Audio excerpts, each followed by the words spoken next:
À 31 000 pieds au-dessus de la côte espagnole, deux avions se préparaient à un ravitaillement en vol de routine. Nous étions le 17 janvier 1966. Le ravitailleur KC-135 tendit sa perche vers le bombardier B-52 qui approchait. Aucun des deux équipages ne savait qu'ils étaient sur le point de provoquer l'accident nucléaire le plus dangereux d'Europe. La collision se produisit en quelques secondes. Le métal grinça contre le métal lorsque les avions se percutèrent dans les airs au-dessus d'Almeria. Le ravitailleur explosa instantanément, tuant les 4 membres d'équipage. Le bombardier massif se brisa en deux, entraînant la mort de 3 des 7 membres d'équipage. 4 hommes réussirent à sauter en parachute dans le ciel matinal, flottant vers la côte méditerranéenne, mais la véritable terreur tombait avec eux. Cachées dans le ventre du bombardier se trouvaient 4 armes thermonucléaires B-28. Chaque bombe avait une puissance destructrice de 1,1 mégatonnes, soit 73 fois la force qui a détruit Hiroshima, et elles tombaient maintenant en piqué vers le village de pêcheurs de Palomares, en Espagne. Avant de plonger dans le vif du sujet, pensez à liker et à vous abonner. Les bombes se sont dispersées dans le paysage comme des graines mortelles. 2 d'entre elles ont percuté le sol sec près du village dans un bruit sourd, écœurant. Leurs explosifs conventionnels ont explosé à l'impact, envoyant des nuages de poussière de plutonium s'élever au-dessus des terres agricoles. Une 3e a atterri intacte dans un lit de rivière asséché. Son cœur nucléaire, toujours armé et dangereux. La 4e bombe a disparu dans la mer Méditerranée. Francisco Simo Orts s'occupait de ses champs de tomates lorsque le ciel s'est enflammé.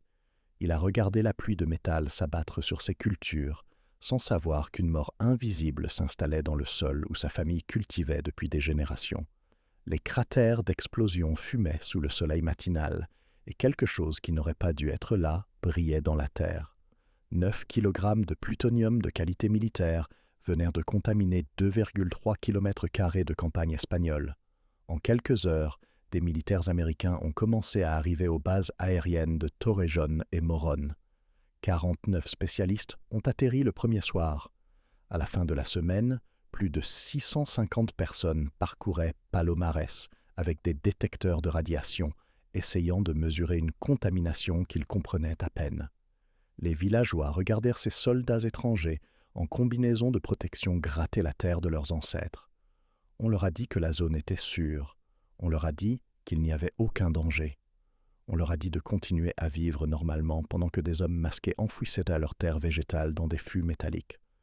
Mais quelque chose avait changé à Palomares, qui ne serait plus jamais la même. Les particules de plutonium étaient microscopiques, invisibles à l'œil nu. Lorsque le vent soufflait, elles dansaient dans les airs comme du pollen mortel. Lorsqu'il pleuvait, elles s'enfonçaient plus profondément dans la terre. La contamination se propageait en suivant la brise matinale, rampant à travers les oliveraies et dans les potagers. 1400 tonnes de terre et de végétation contaminée allaient finalement être raclées de la surface et expédiées en Caroline du Sud dans 4800 fûts métalliques. Les fûts furent enterrés à la Savannah River Plant le 8 avril 1966, dans ce que les ouvriers appelaient le cimetière nucléaire. Mais ce n'était que le début. La bombe disparue en Méditerranée avait transformé les fonds marins en une chasse au trésor nucléaire. L'engin gisait quelque part dans un canyon sous-marin à 760 mètres de profondeur, armé et intact. Si l'eau salée corrodait son cœur de plutonium, il pourrait empoisonner toute la Méditerranée occidentale. La course pour le retrouver allait durer 80 jours et impliquer des sous-marins, des robots et l'une des opérations de sauvetage les plus désespérées de l'histoire navale. Et tandis que le monde observait le drame se dérouler sous les vagues, la véritable contamination se propageait déjà dans les poumons de tous ceux qui vivaient et travaillaient à Palomares. La marine américaine n'avait jamais été confrontée à un tel défi auparavant. Une bombe à hydrogène gisait quelque part au fond de la mer Méditerranée, armée d'une quantité de plutonium suffisante pour contaminer toute la côte espagnole si son boîtier se fissurait. Le capitaine Willard F. Searle, responsable des opérations de sauvetage de la marine, reçut l'appel le 22 janvier 1966. Trouvez la bombe, ramenez-la à la surface, faites-le avant que le monde ne panique. La zone de recherche s'étendait sur 8 km au large, là où la Méditerranée plongeait dans un canyon sous-marin. Les pentes plongeaient à un angle de 70 degrés dans une obscurité totale. Aucun être humain n'avait jamais travaillé à ces profondeurs. Aucune technologie n'existait pour garantir le succès. Et chaque jour où la bombe restait au fond de la mer augmentait le risque d'une catastrophe environnementale. La marine rassembla la flotte de récupération en eau profonde, la plus avancée jamais déployée. Les dragueurs de mines Hoist, Petrel et Tringa amenèrent à la surface 150 plongeurs qualifiés de la marine. Mais les véritables bourreaux de travail allaient être des machines qui repoussaient les limites de la technologie des années 1960. Le DSV Alvin était un submersible de 23 pieds, pouvant descendre jusqu'à 6000 pieds. Son équipage de 3 personnes pouvait rester sous l'eau pendant des heures, utilisant un sonar et des caméras vidéo pour cartographier le fond du canyon. Alvin avait été conçu pour la recherche scientifique et non pour le sauvetage militaire. Il allait désormais partir à la recherche de l'objet perdu le plus dangereux de l'humanité. Les recherches commencèrent dans le silence écrasant des profondeurs de la Méditerranée. À 760 mètres, la lumière du soleil ne pouvait pénétrer l'eau. Les parois du canyon s'élevaient, comme des montagnes dans la lumière du sous-marin, recouvertes de sédiments accumulés depuis des millénaires. Quelque part dans cette étendue sauvage sous-marine se trouvait un métal usiné d'1,20 m, contenant suffisamment de puissance destructrice pour raser une ville. Pendant des semaines, Alvin a ratissé les pentes du canyon, tandis que des navires de surface suivaient ses mouvements à l'aide de systèmes de positionnement DKHI fixes. L'équipage du submersible scrutait l'obscurité, à la recherche de tout ce qui n'appartenait pas à cet ancien paysage marin, du métal, du tissu, les lignes géométriques de l'ingénierie humaine dans un monde de courbes organiques. La percée a eu lieu le 15 mars 1966. Les opérateurs du sonar de la marine ont détecté une anomalie sur la pente du canyon. La signature ne correspondait ni à la roche ni à la vie marine. Trop régulière, trop dense. 2 jours plus tard, le 17 mars, l'équipage d'Alvin a enfin aperçu sa cible. La bombe était coincée sur une pente raide à 2550 pieds. Son parachute s'était déployé pendant la chute, et la voilure de soie recouvrait le canyon comme un linceul. L'arme elle-même semblait intacte, son boîtier métallique n'ayant pas été endommagé par l'impact. Mais l'angle était précaire. Un seul faux mouvement pouvait la faire glisser dans des eaux plus profondes, où il serait impossible de la récupérer. La première tentative de remontée fut un désastre. Alors que les plongeurs de la marine tentèrent de fixer des câbles autour de l'arme, celle-ci se déplaça sur la pente instable. La bombe glissa plus profondément pour finir à 850 mètres. La récupération était devenue encore plus dangereuse. Chaque tentative suivante risquait de faire perdre complètement l'arme dans les abysses de la Méditerranée. Le QRVI est entré en action comme dernier espoir de l'humanité. Le Cable Controlled Underwater Recovery Vehicle, véhicule de récupération sous-marine contrôlé par câble, était un robot sans pilote, relié à la surface par un câble. Contrairement aux plongeurs humains, le QRV pouvait travailler à des profondeurs écrasantes sans risquer de vie. Ses bras mécaniques pouvaient manipuler des objets avec une précision que des mains humaines tremblantes ne pouvaient égaler sous pression. Le plan était d'une simplicité élégante. QRV descendrait jusqu'à la bombe et enroulerait ses bras préhensiles autour des élévateurs du parachute. Les sacs de levage assureraient la flottabilité, tandis que les navires en surface remonteraient, l'arme vers la surface. Mais à ces profondeurs, avec un poids aussi important, tout devait fonctionner à la perfection. Le 7 avril 1966, QRVI descendit dans la colonne d'eau vers sa cible. Les caméras du robot montrèrent la bombe exactement là où Alvin l'avait vue pour la dernière fois, toujours en équilibre précaire sur la pente du canyon. Les bras mécaniques de QRV s'étendirent vers les suspentes du parachute avec une précision chirurgicale. La pince se referma autour des suspentes. Lentement, contre toute attente, la bombe à hydrogène commença à s'élever du fond marin. QRV la maintint en suspension dans l'obscurité écrasante, tandis que les navires de surface prenaient le relais. Centimètre par centimètre, l'arme remonta vers la surface, transportant une puissance destructrice suffisante pour empoisonner la Méditerranée pendant des décennies. 80 jours après être tombée du ciel, la 4e bombe de Palomares fit surface. Les plongeurs de la marine se précipitèrent autour d'elle, fixant des cordes supplémentaires avant qu'elle ne puisse replonger dans les profondeurs. L'arme était intacte. Aucune fuite radioactive n'avait été détectée. Le cauchemar nucléaire était terminé. Du moins, c'est ce qu'il pensait. Alors que le monde célébrait la récupération de la 4e bombe, la véritable catastrophe se déroulait déjà sur Terre. Les 2 armes qui avaient fait exploser leurs explosifs conventionnels près de Palomares avaient transformé 9 kg de plutonium de qualité militaire en particules microscopiques mortelles. L'explosion avait oxydé le plutonium pyrophorique, créant des aérosols respirables qui pouvaient se loger de manière permanente dans les poumons humains. La zone de contamination s'étendait sur 2,3 km² de campagne espagnole. Cela équivaut à 320 terrains de football, désormais recouverts de l'une des substances les plus toxiques connues de la science. Les niveaux de contamination les plus élevés dépassaient 1200 kBq par mètre carré, ce qui exigeait un enlèvement immédiat du sol. Les équipes de nettoyage américaines ont raclé 5,5 acres de terre nue, chargeant le sol radioactif dans des camions comme s'il s'agissait d'une récolte toxique. Mais la contamination ne respectait pas leurs limites bien définies. Les particules de plutonium ont été transportées par la brise matinale à travers les oliveraies et les potagers pour se déposer dans les contreforts de la Sierra Almagrera, où des familles cultivèrent la terre depuis des générations.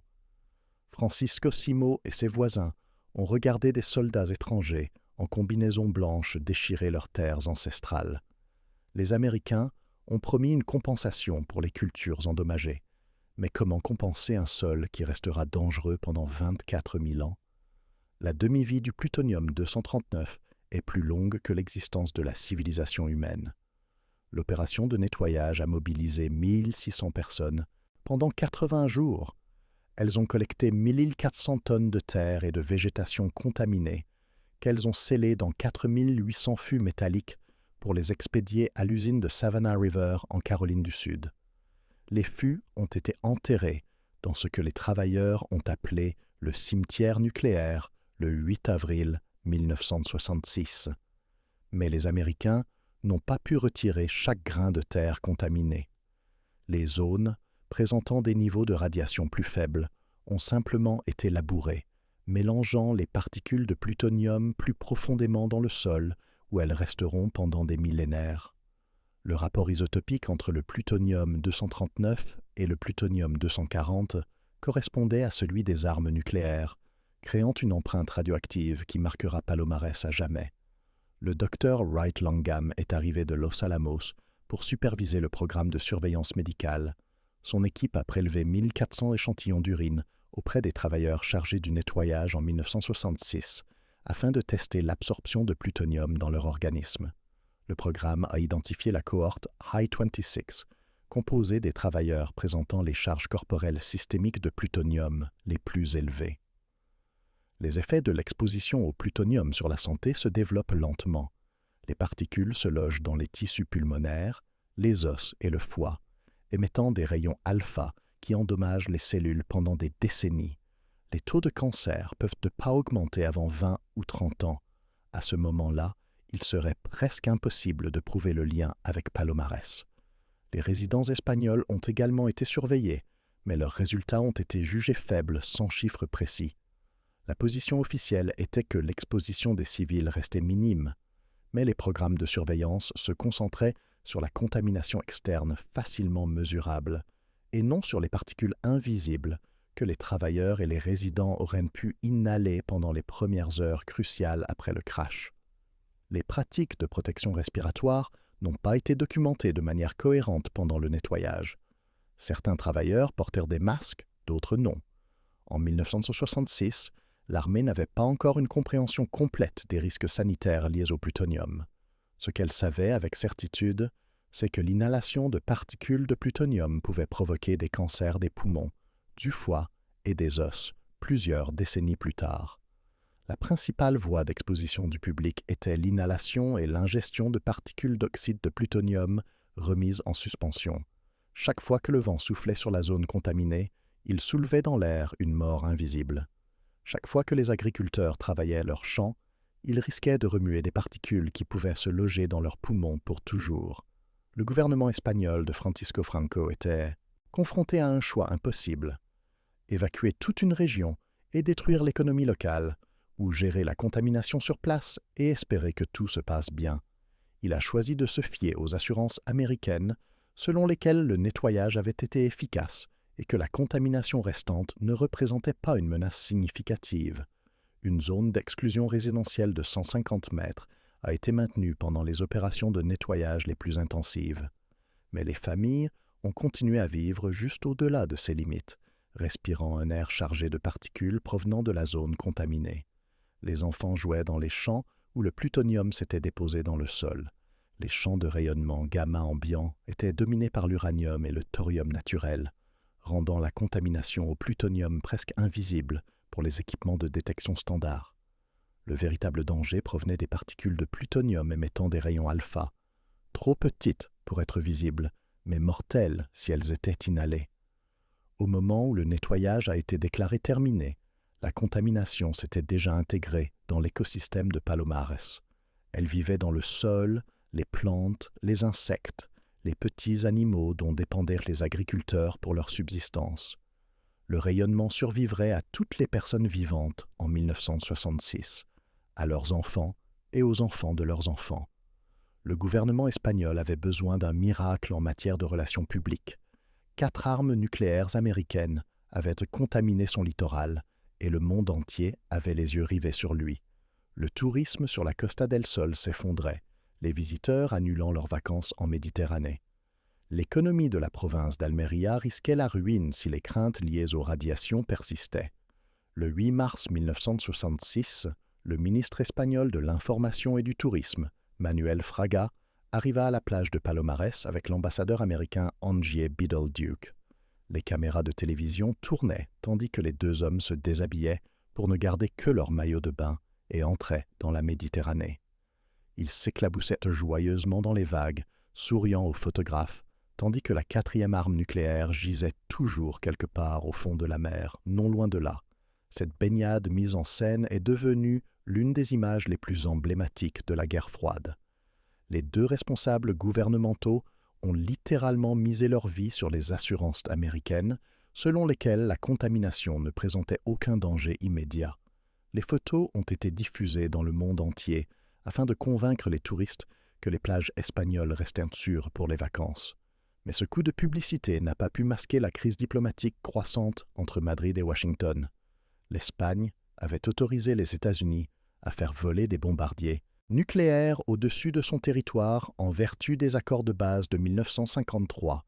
Le sol espagnol était désormais contaminé par du plutonium américain et les coûts de nettoyage s'élevaient à plusieurs millions de dollars. Le régime de Francisco Franco se trouvait pris entre 2 feux. Il devait maintenir ses relations stratégiques avec les États-Unis tout en protégeant la souveraineté espagnole et la santé publique. La contamination avait eu lieu dans le cadre d'un programme militaire secret dont la plupart des responsables espagnols n'avaient pas connaissance. Les États-Unis menaient l'opération Chrome Dome depuis 1960, maintenant des bombardiers B-52 équipés d'armes nucléaires en vol 24 heures sur 24 afin de dissuader toute attaque soviétique.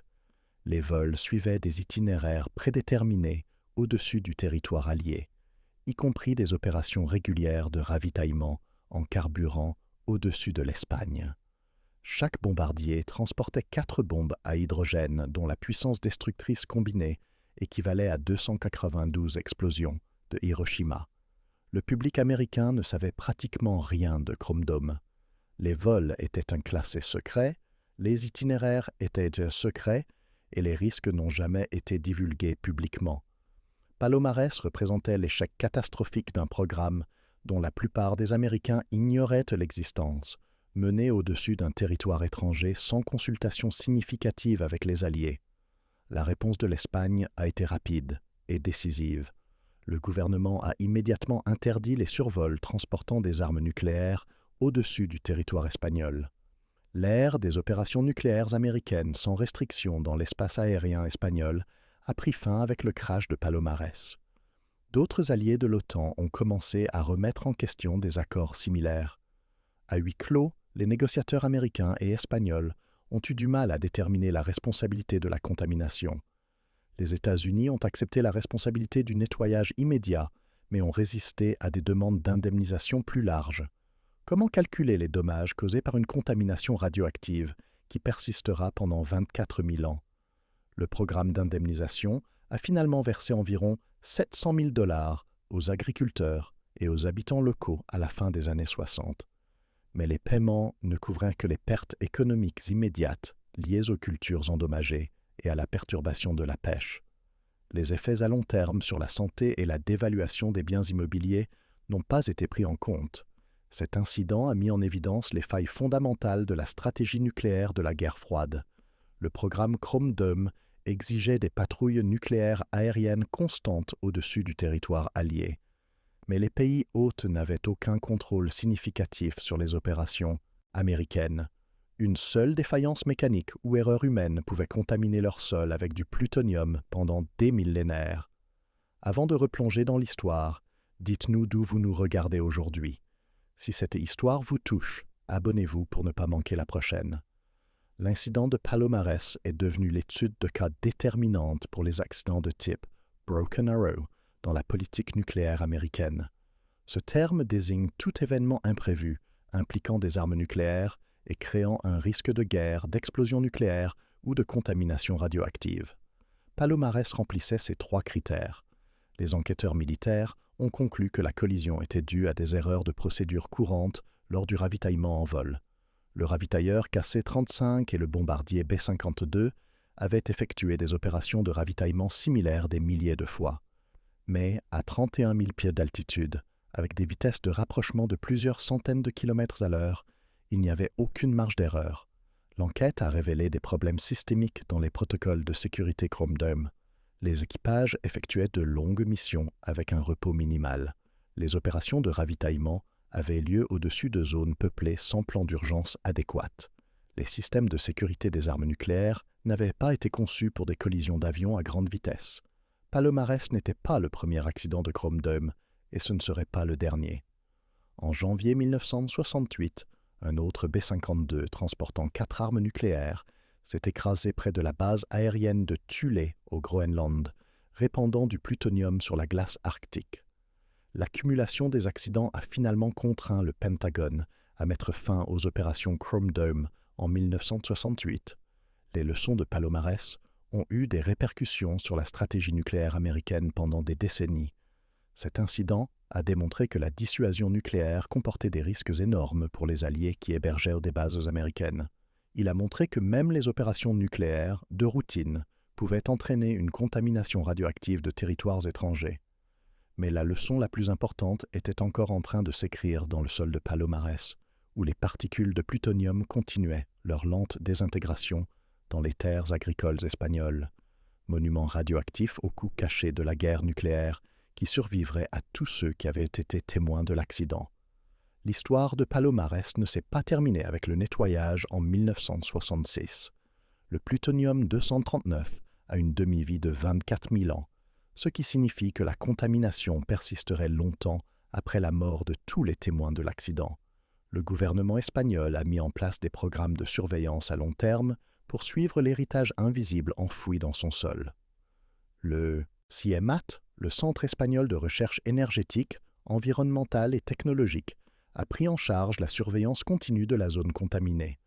Ces scientifiques ont mis au point des tests radiochimiques sophistiqués pour détecter le plutonium-239 et l'américium-241 dans des échantillons de sol et de sédiments. La surveillance a révélé une vérité tenace. La contamination ne disparaissait pas. En 2006, la presse internationale a signalé une radioactivité élevée dans les escargots prélevés dans les zones encore contaminées autour de Palomares. La contamination s'était propagée dans la chaîne alimentaire, se concentrant dans les petits organismes dont dépendaient les animaux plus grands pour leur survie. Ce qui était au départ du plutonium de qualité militaire était devenu une toxine écologique se propageant dans l'écosystème méditerranéen.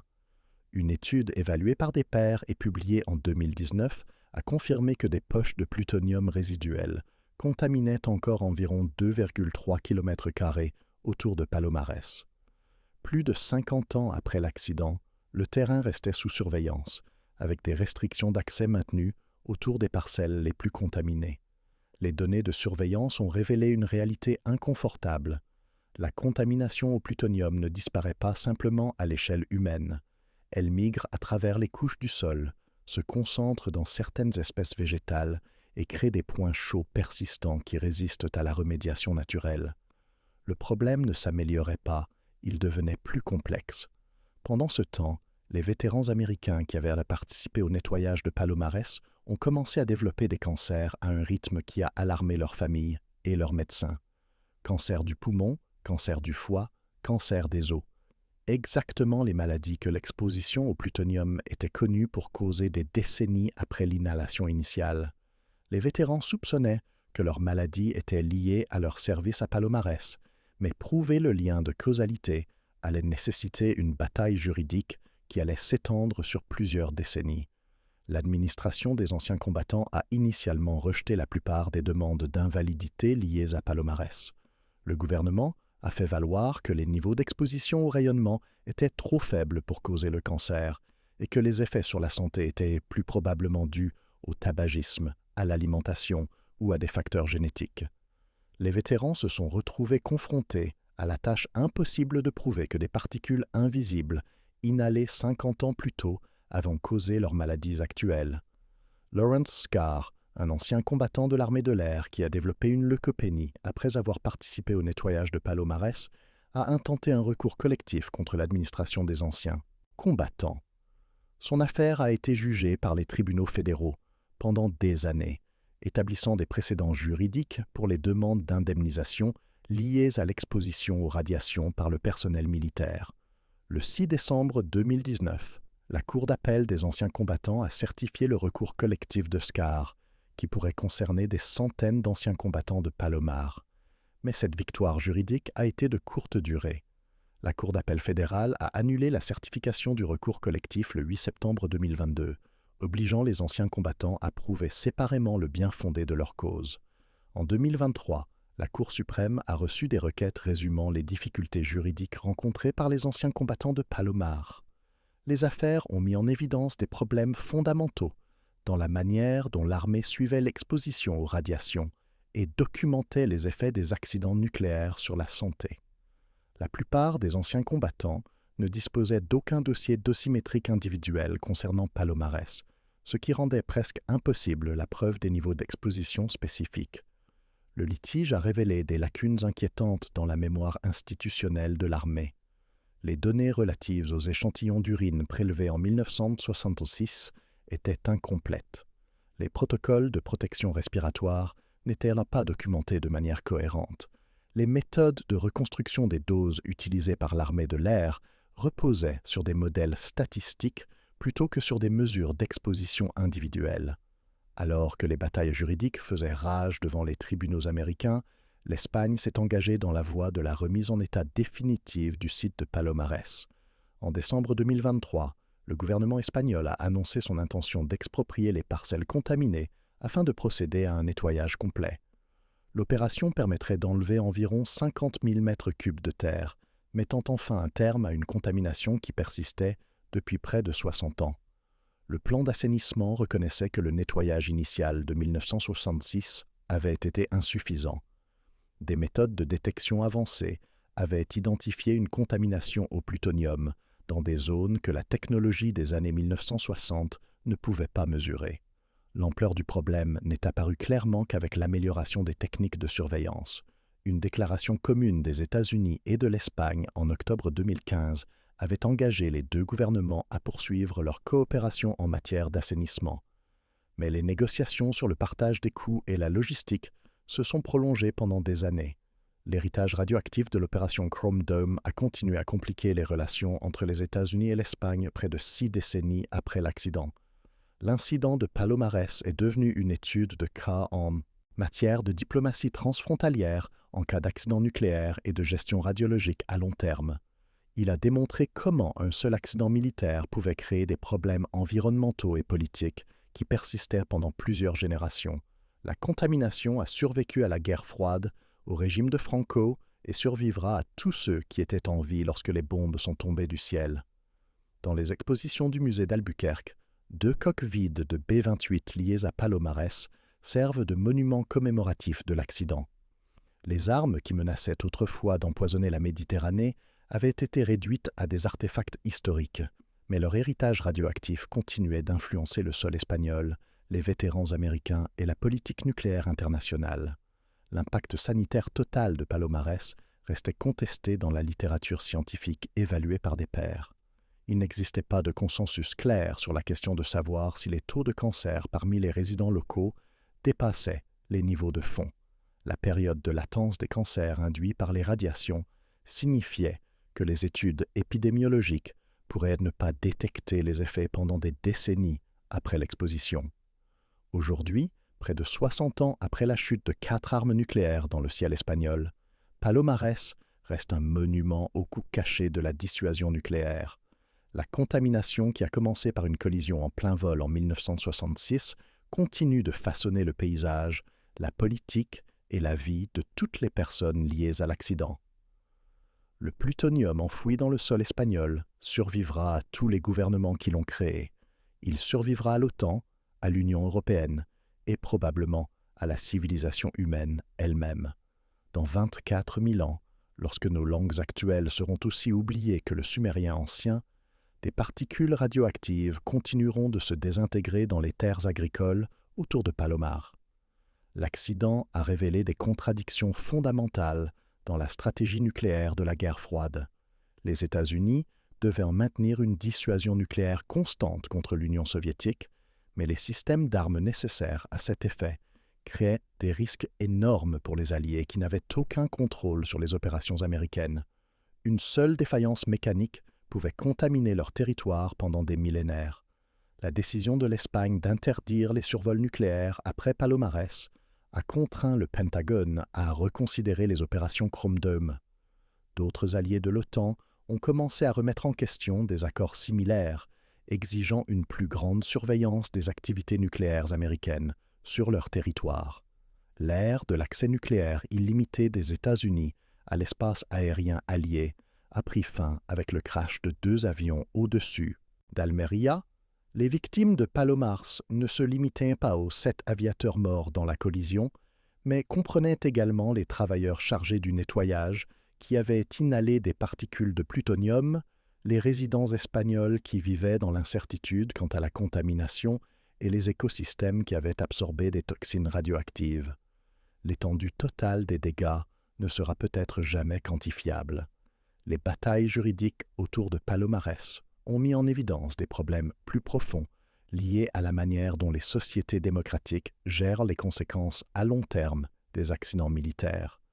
Les anciens combattants ont lutté pendant des décennies pour prouver le lien entre leurs services et leurs maladies. Les habitants espagnols n'avaient aucun recours juridique pour la contamination de leurs propriétés, qui allait persister pendant des générations.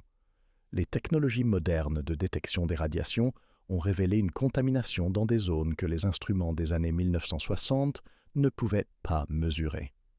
Le nettoyage initial, salué comme un succès en 1966, est aujourd'hui reconnu comme insuffisant selon les normes contemporaines. La décision de l'Espagne d'exproprier les terres contaminées en 2023 représente une reconnaissance du fait que le problème n'a jamais été entièrement résolu. L'héritage scientifique de Palomares comprend des avancées dans les technologies de récupération en eau profonde, les techniques de surveillance des radiations et la compréhension du comportement environnemental du plutonium. La récupération réussie de la bombe par le QRVI a démontré le potentiel des véhicules sous-marins sans pilote, conduisant à des technologies qui ont révolutionné les opérations de sauvetage en mer. Mais l'héritage humain reste plus complexe. Les travailleurs qui ont nettoyé Palomares ont été présentés comme des héros protégeant les civils espagnols de la contamination nucléaire. Beaucoup ont développé des cancers des décennies plus tard, puis ont mené des batailles bureaucratiques pour prouver que leur maladie était liée à leur service. Leur sacrifice était réel, mais la reconnaissance a été lente et incomplète. Les habitants de Palomares ont appris à vivre avec une contamination invisible qui défiait leur sens. Ils ne pouvaient pas voir les particules de plutonium, ni les goûter, ni les sentir se déposer dans leur sol. Ils ont dû se fier aux assurances du gouvernement selon lesquelles les niveaux de nettoyage étaient adéquats, même si la surveillance s'est poursuivie pendant des décennies après l'accident. Les conséquences diplomatiques de Palomares ont façonné la politique nucléaire pendant des générations. L'incident a démontré que la dissuasion nucléaire comportait des risques énormes pour les alliés qui hébergeaient des bases américaines, mais avait un contrôle limité sur les opérations américaines. Il a forcé les discussions sur la souveraineté, la responsabilité et le contrôle démocratique des programmes d'armes nucléaires. Aujourd'hui, alors que les tensions mondiales s'intensifient et que les armes nucléaires prolifèrent, les leçons de Palomares restent d'une actualité brûlante.